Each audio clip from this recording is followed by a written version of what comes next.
as an example of the destruction of the wicked. What does the Bible say? Turning, this is 2 Peter 2 verse 6, turning the cities of, there are the answers on the screen. What are they? Sodom and Gomorrah into ashes.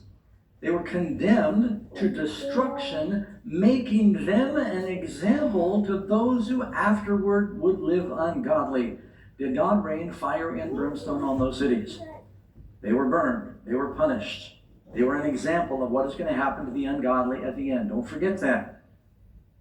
Sodom and Gomorrah are set forth. This is Jude, another book. Jude chapter 1 verse 7. Sodom and Gomorrah are set forth as an example, suffering the vengeance of what?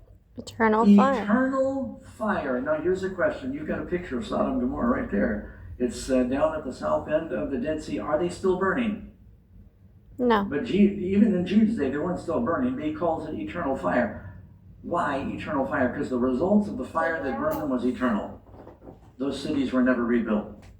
In fact, I forgot to bring it with me, but a friend that has done some archaeology in the area, you can dig into the hills where ancient Sodom used to be, and you see, there's a picture of it, they've got these sulfur balls that are there, and I've got several of them, and there's nowhere else in the world you find this. Sulfur balls that fell from the sky, they landed in the ash, and they were extinguished on impact. Some of them were burning when they fell. So when the Bible says he rained fire and brimstone is sulfur on them, it literally happened, and there is literal archaeological evidence of it.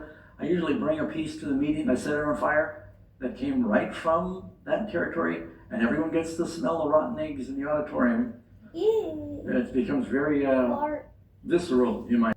There's no question. This is the lowest place on earth. Did you know that? That whole valley sank. And it is one of the hottest places, about 1,400 feet below sea level. Revelation 22 through 8, Sodom and Gomorrah were permanently destroyed. You can read about what's going to happen to the wicked at the end of time. Lot was rescued from the city at the last minute. Jesus said, as it was in the days of Lot, so will it be in the days when the Son of Man is revealed. I think it was, okay. Will it burn? Look carefully at the questions you're going to see on the bottom of the screen.